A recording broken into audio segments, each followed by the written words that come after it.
소요리문답 전체에서 오늘 나온 그 부분의 의미를 살펴보고 그 다음에 소요리문답 오늘 하는 부분을 살펴보겠습니다. 사람이 제일 되는 목적은 하나님을 영화롭게 하고 영원토록 그를 즐거워하는 것입니다.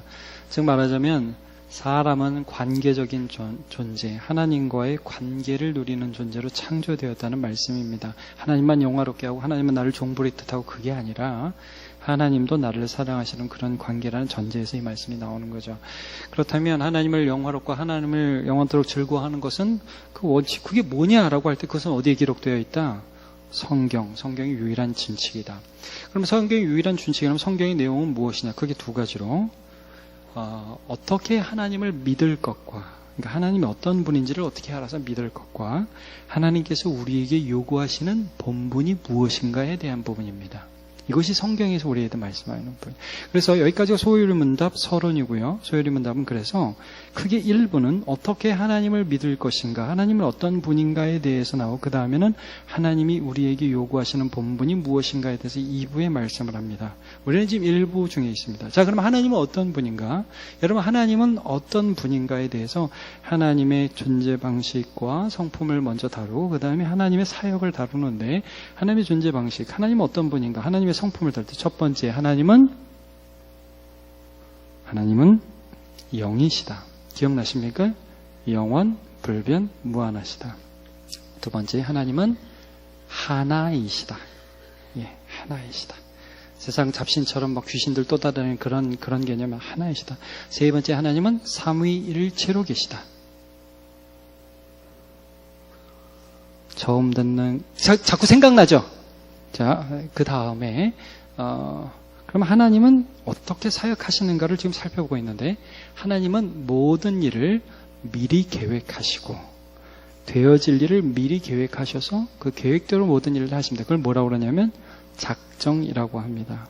그러면 작정은 그게 창조와 섭리로 나타나. 그러니까 하나님이 모든 일들을 할 때, 이 땅 가운데 모든 일을 할 때 처음에 창조하시고 그 창조된 일을 보존과 통치하시면서 운행해 가셔요. 창조와 섭리. 그 가운데서 누가 등장하느냐? 만물을 창조하신 하나님이 인간을 창조하시죠. 근데 인간 가운데서 행위 언약을 맺으셔요. 그래서 이거 따먹지 말라. 이 과정에서 죄가 들어오죠. 죄는 하나님에 대하여 반역하는 것이다 그랬습니다. 그래서 하나님께서 이 모든 죄로 인한 타락이 일어날 것을 미리 하시고 그 다음을 미리 보시고 하나님 무엇을 누구를 세우셨느냐? 구속자 예수 그리스도를 세우신 거예요.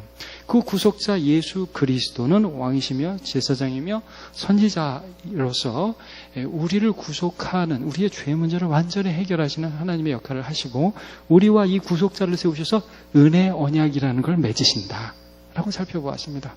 우리는 이 예수를 통하여 구원을 얻게 되는데, 근데 예수님이 죽으신 것, 예수님이 구속자로서 그 역할을 하신 것은 2000년 전에 일어난 일이고 오늘날 우리가 그 예수를 믿도록 하시는 하나님의 역사, 다시 말하면 효과적 부르심이라는 것을 통해서 오늘 우리가 예수를, 이 죽으신 예수, 다시 살아나신 예수를 나의 마음에 받아들이게 된다. 그래서 이걸 효과적 부르심이라고 그런다고 했던 거 들어본 거 생각나십니까, 여러분? 네, 그렇다고 해주세요. 네, 들어보셨습니다. 자, 근데 그럼 효과적인 부르심이 뭐냐 하면 이거예요. 우리가 이 복음을 들을 때에 하나님이 우리 안에 믿음을 일으키신다. 예수를 믿고 싶은 마음을 일으키신다는. 그리고 믿음을 일으켜서 예수를 내 안에 모시고 또 예수는 우리를 받아주시고 영접하고 우리를 영접해 주시고 나를 영접해 주시는 거예요. 그래서 예수 그리스도와 우리가 연합된다고 그랬죠. 효과적 부르심일 때 성령께서 하시는 거예요. 지금 우리가 성경론 하고 있는 건데, 그러면 성령께서 우리를 받아주시고 또 우리는 예수 그리스도를 영접해서 연합되면 우리 안에서 성령께서 무엇을 하시느냐를 지난주에 했어요. 지난주가 아니라 지난 시간에 8월 초에. 근데 너무 오래돼서 아마 좀 잘 기억이 안 나죠. 이런 일들 성령께서 하신다는 거예요. 첫 번째로 죄와 비참에 대해서 깨닫게 해주신다는 거예요. 성령께서 우리에게 하시는 일, 죄와 비참을 깨닫게 해준다. 두 번째, 그리스도를 알게 해주세요. 성경을 통해서 저분이 그분이시구나. 저분이 내가 필요한 분이구나. 유능한 선생, 도덕적 선생이 아니라 나의 구세주로서의 시야가 열리기 시작해요. 그 다음에 의지를 새롭게 해주셔요. 우리의 의지를. 그래서 예수 그리스도를 받아들이고 그를 따르도록 해주시는 것이 효과적 부르심입니다. 이제 그 효과적 부르심을 받은 자에게 오늘 이제 소율이 문답은 여태까지 제가 서론을 한 거고 어떤 부분을 말씀하냐면 그러면 여러분 효과적 부르심을 받아서 하나님이 우리를 하나님의 자녀 삼아 주시는데 믿음을 주시는데 그리스도와 연합해 주시는데 그렇다면 이 세상에서 그리고 우리가 죽을 때에 그 다음에 우리가 부활할 때 세 가지의 경우에 있어서 도대체 효과적으로 우리를 불러주신다는 게 어떤 유익이 있느냐 이런 부분을 다룰 겁니다. 자, 한번 따라 해볼까요? 이 세상에서 죽을 때, 부활할 때 이 세 가지의 상황에서 예수의 예수 안에서의 효과적인 부르심을 입은 자들이 도대체 무슨 유익을 누리느냐를 다루는데 오늘은 그 중에서 이 세상에서 어떠한 유익을 다루느냐의 부분들을 우리가 함께 공부하고 있습니다. 자, 이제 한번 읽어보겠습니다. 좀 논리의 끈이 굉장히 길기 때문에 여러분이 따라오기 힘들 수도 있습니다만 제가 자꾸 이렇게 다시 생각날 수 있도록 말씀드릴게요. 자, 32문. 효과적으로 부르심을 받은 자들은 금생에서, 그러니까 살아있을 때죠.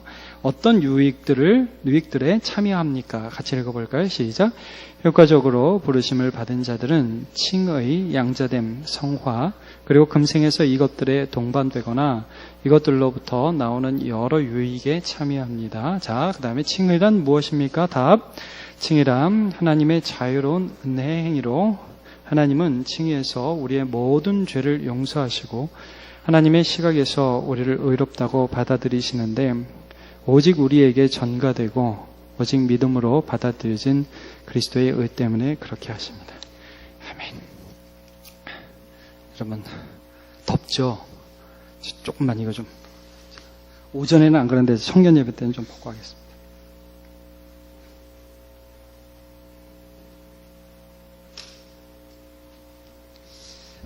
자, 여러분 먼저 32문에서 이것입니다. 하나님이 우리를 불러주셨다는 것에 대해서 우리가 도대체 유익이 있느냐는 거예요. 이게 복이 되느냐는 것이죠. 여러분 이렇게 문제만 한번 보세요. 32문. 효과적으로 부르심을 받은 자들에게 금생에서 어떤 유익들에 참여합니까? 답이 뭘 것 같습니까? 답 안 보시면. 답을 안 보시면 우리가 예수 믿음으로 어떤 복을 받는 것 같습니까? 많은 복을 받겠죠. 얼핏 보면 예수 믿어서 자녀들 잘 되고 취업 잘 되고 또 건강하고 저는 신자들에게 그런 얘기 많이 듣습니다. 하나님이 날 사랑하는데 왜 나는 머리가 나쁘죠? 하나님이 날 사랑하는데 나는 왜 이렇게 안 풀리죠? 이런 질문들을 가끔 받아요. 자, 근데 여러분, 복이 여기 뭐라고 말씀합니까? 유익이. 다시 한번 보면, 첫 번째 뭐예요? 칭의, 의롭다 하심. 두 번째는 양자됨. 그 다음에 성화. 그리고 이것들에 동반되거나 이것들로부터 나오는 유익에 참여한다네. 이게 무슨 말일까요? 자, 이게 이제 우리가 복에 대한 개념들을 조금 다시 한번 보게 되는 거예요. 뭐가 우리에게 예수 믿어서 유익하냐에 대한 개념들을 좀 다시 보게 되는 겁니다. 예수 믿으니까 하나님이 나에게 믿음을 주시니까 예수님과 연합되니까 좋은 일만 계속 일어나더라가 아니라 그게 아니라 어떤 일이 일어나도 하나님의 은혜가 끊어지지 않더라죠. 이해할 수 있겠죠. 취업이 좀 안 되는데 웃더라 이거죠. 예. 우리 교회 노처녀가 우리 교회는 참 희한 노처 많이는 없어요. 물론 이제 몇 계십니다. 그럼 많이 없어요. 근데 여러분 저는 조금 많아져도 된다는 생각이에요. 자매들 긴장하나요? 아니죠. 저는 많아져도 된다고 생각을 해요. 왜냐하면 그 가운데서 하나님을 기뻐하면서 당당하게 살 수 있으니까. 그렇다고 제가 결혼을 하지 말라 그런 건 절대 아닙니다. 하시기 바랍니다. 우리 우병철 씨도 결혼하시기를 바랍니다. 근데 하기를 바라는데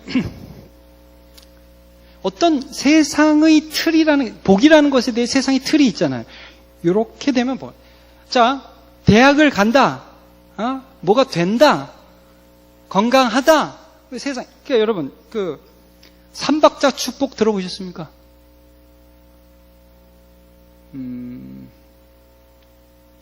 여러분, 요한 3서 2절이 굉장히 유명해요. 한번 요 구절 한번 볼게요.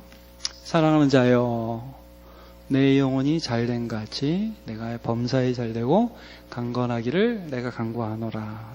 이 말씀 너무 좋죠? 그죠? 이 말씀대로 되시기를 축복합니다. 그럼 여러분 한번 볼게요. 영혼이 잘되는 건 뭐고, 그럼 범사가 잘되는 건 뭐죠? 이 부분에 대해서 우리 한번 정리해. 범사가 잘되는 거는, 사업을 했더니 되더라고. 연애를 했더니 되더라고.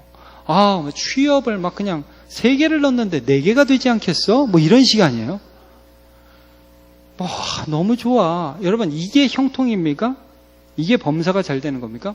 여러분, 성경에 범사가 잘 된 대표적인 사람이 있습니다. 누구냐면 형통했던 대표적인 사람. 형통 그럼 누굽니까? 그렇죠? 요셉이죠, 요셉. 요셉이 형통의 대명사입니다. 근데 여러분, 요셉이 인간관계에 일단 꼬인 사람이죠. 형들하고 해서 형들의 미움을 받아가지고 이집트에 팔려가서 종이 됐고, 종이 됐는데 거기서 또 누명을 쓰잖아요. 아줌마가 잘생긴 남자, 하이 요셉, I want you 막 이러면서 이제 근데 싫다고 그래요. 감옥 가죠. 감옥 갔는데 또 꿈풀이 해준 2사람, 떡 굽는 관원장, 술 굽는 죄송합니다.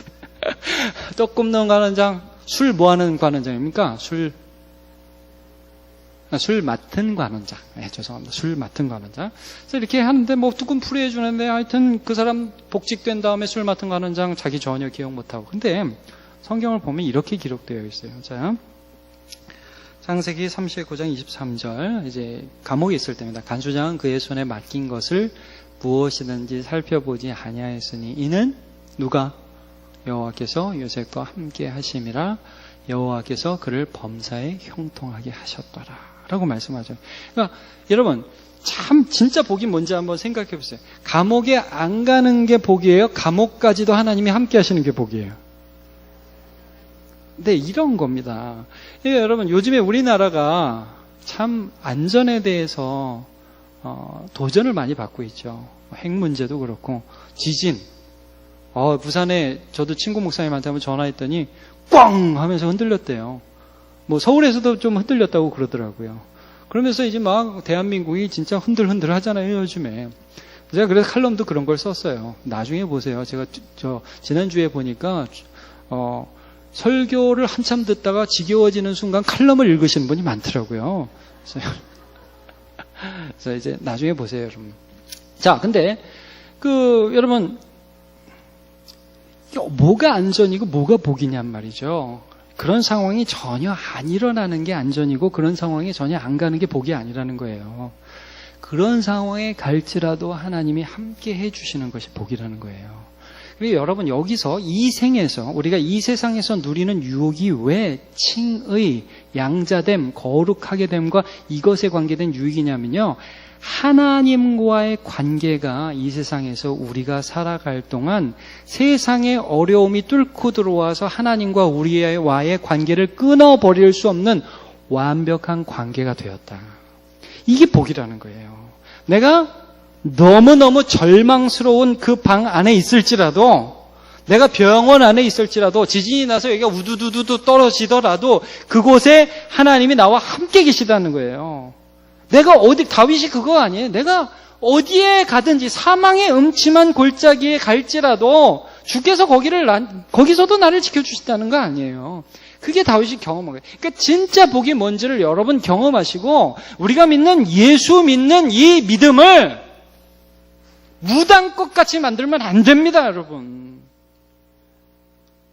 그래서 막 예수 믿으면 막 다 잘 된다. 그렇지 않습니다, 여러분.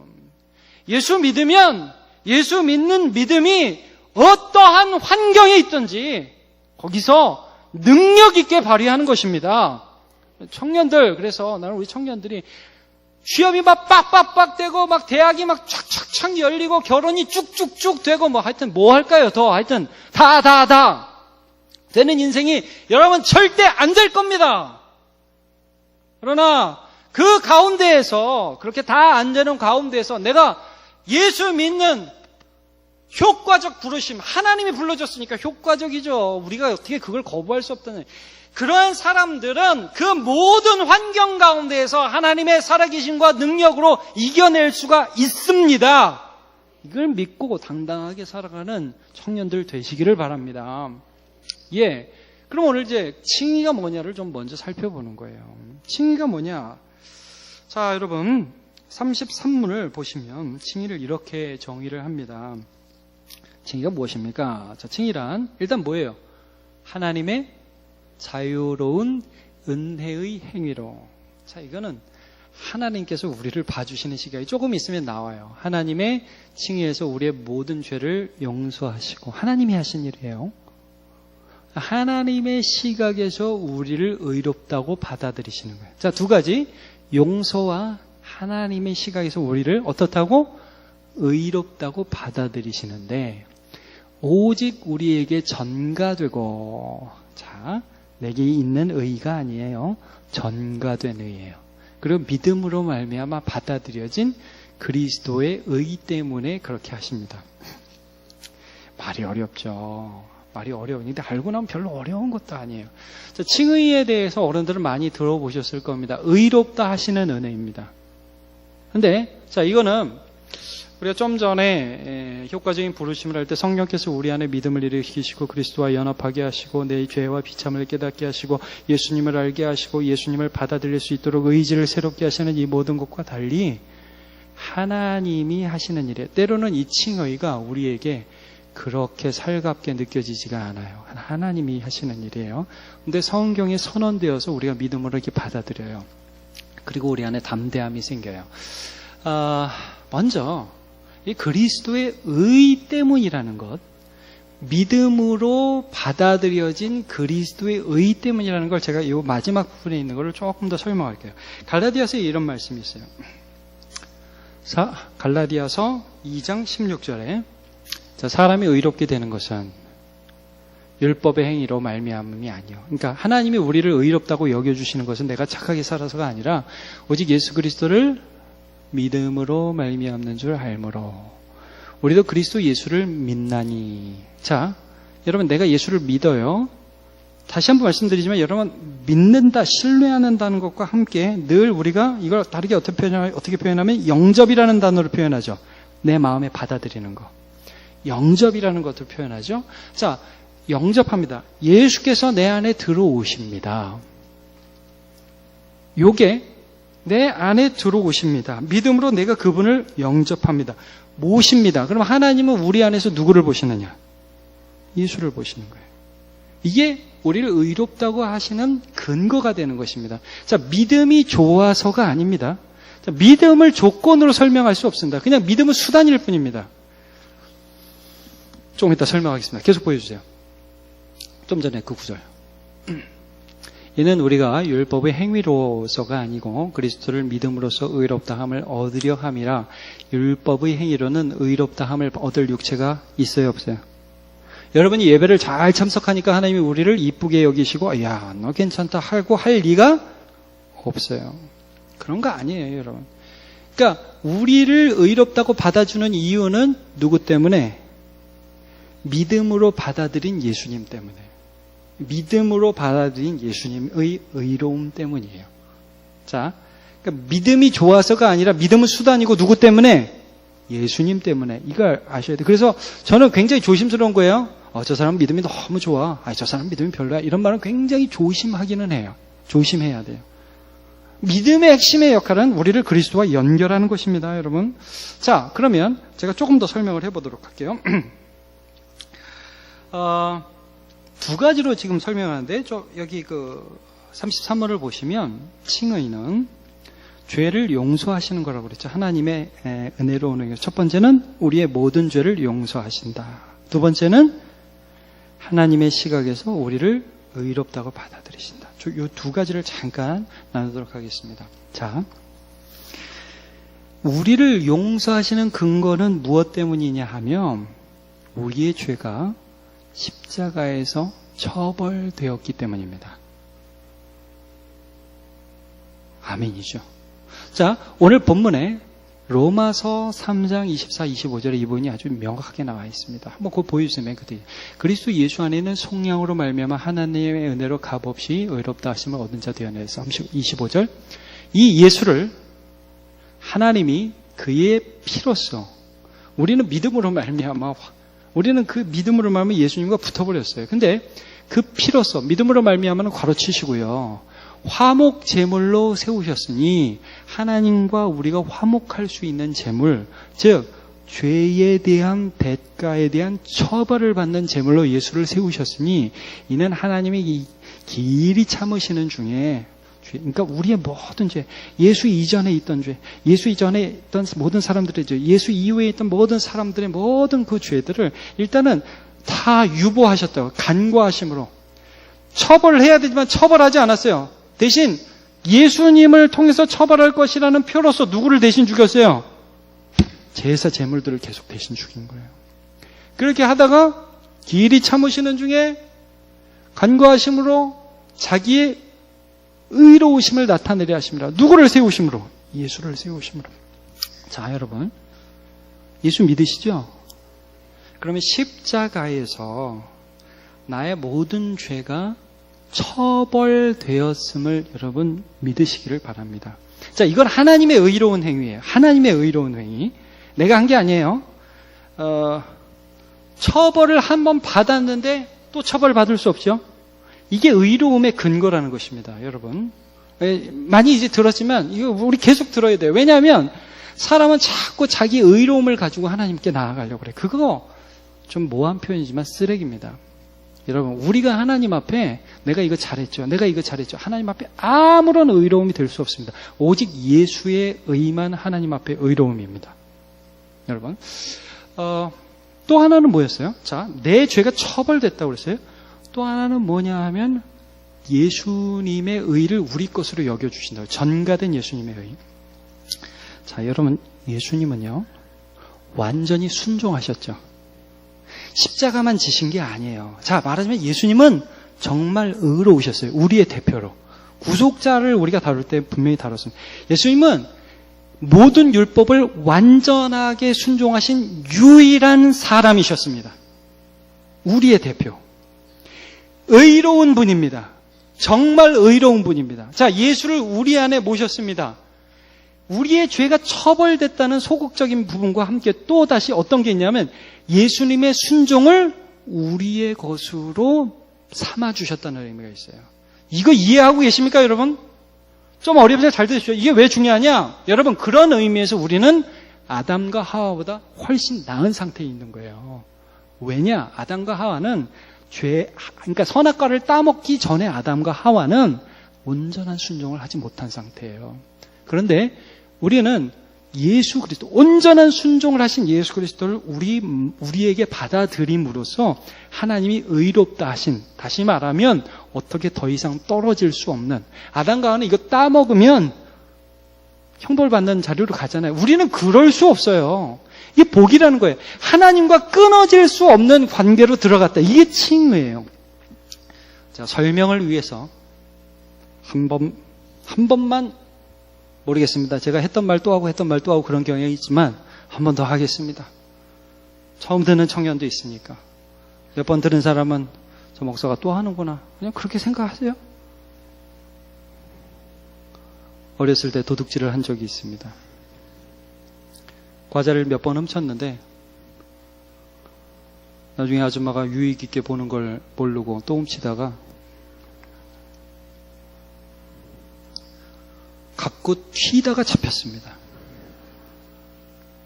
근데 그 아줌마가, 그 주인 아줌마가 그때부터 저를 얼마나, 제가 그 동네 살고 그 가게를 안 지나갈 수가 없었어요.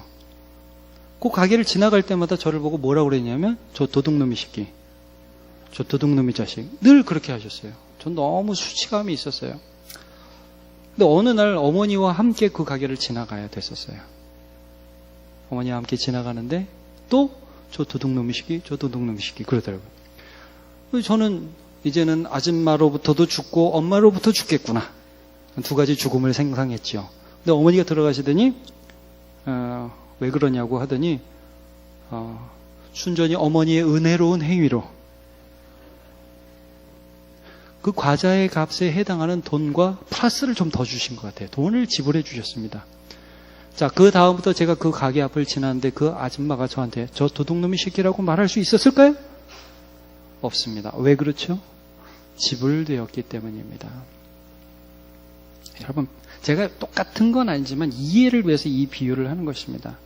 십자가에서 예수께서 우리의 죄를 지불하셨기 때문에 우리는 더 이상 형벌받을 죄가 없습니다. 내 안에서 죄된 욕구가 사라졌다는 게 아니에요, 여러분. 하나님이 우리를 의롭다 하시는 것은 여러분이 죄를 안 짓기 때문이 아닙니다.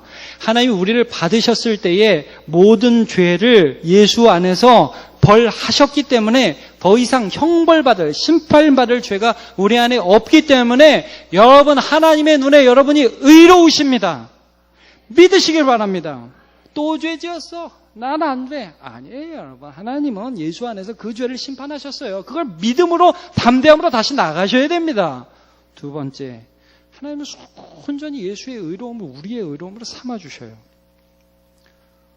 요거는 처음 하는 얘기인데,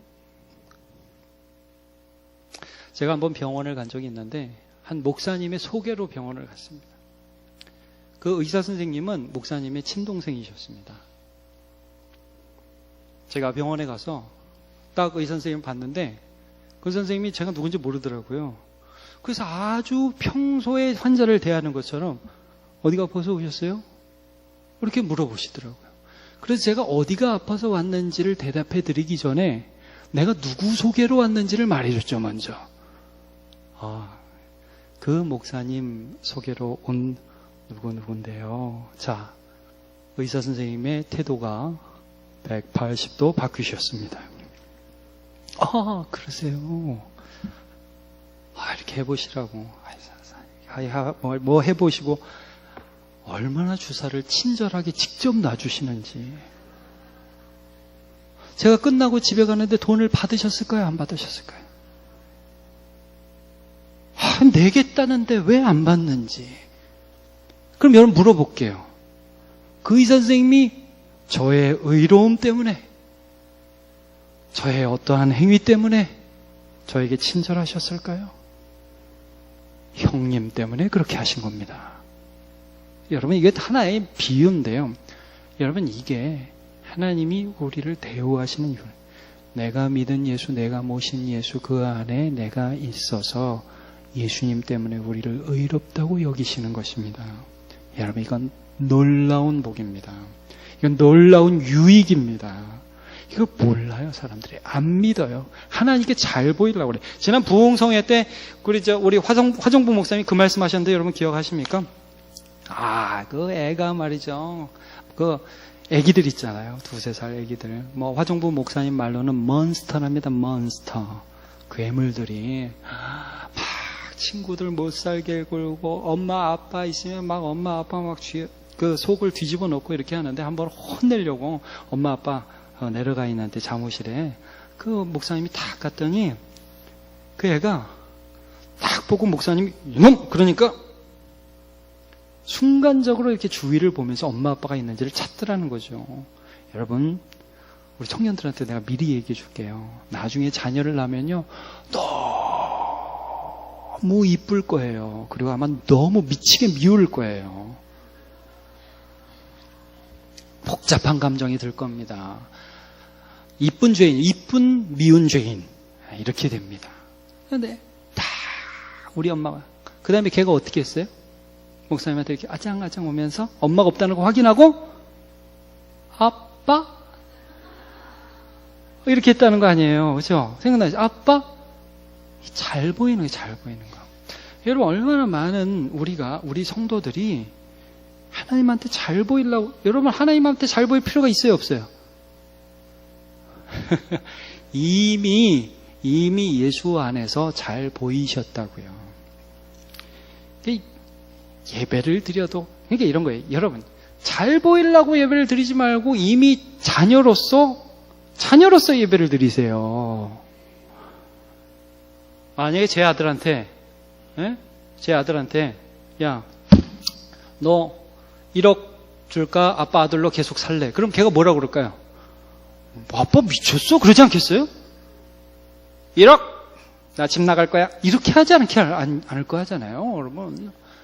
아니, 아빠 자녀로 사는 게 훨씬 낫지. 그렇지 않아요, 여러분? 이게 복이죠. 어떤 일을 당할지 모르도 거기서 책임져 줄 텐데요. 함께 해줄 텐데요.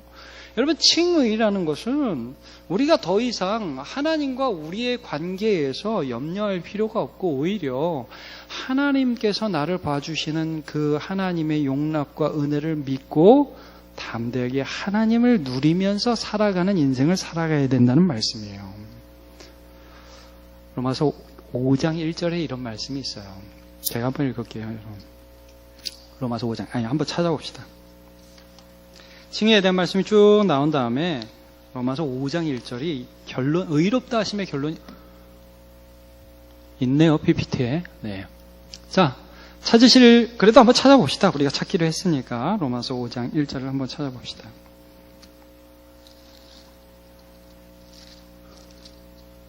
시작. 그러므로 우리가 믿음으로 의롭다 하심을 받았으니 우리 주 예수 그리스도로 말미암아 하나님과 화평을 누리자.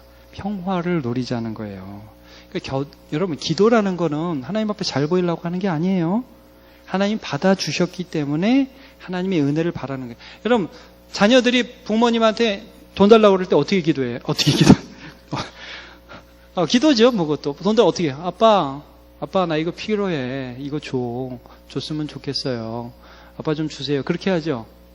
갑자기 구두 닦더니 방 청소 쫙 하고 식탁 쫙 타려놓고 아버지 학용품을 사야 되니까 1,000원만 주시옵소서. 그럼 제가 마음이 아플 것 같아요. 너하고 나하고 그런 사이냐? 좀 너무 뻔뻔하죠, 우리 애들이. 딱 문 열어가서 아이스크림 사주세요. 당당하게 얘기하잖아요. 화목하기 때문에, 화평하기 때문에, 의롭다함을 얻었기 때문에 화평을 누릴 수 있습니다. 담대히 기도할 수 있고, 또 예배할 수 있고, 전도할 수 있고, 또 찬양할 수 있고, 봉사할 수 있는 거예요. 여러분, 그래서 의롭다 하시는 은혜를 충만하게 누리는 저와 여러분 되시기를 축복합니다.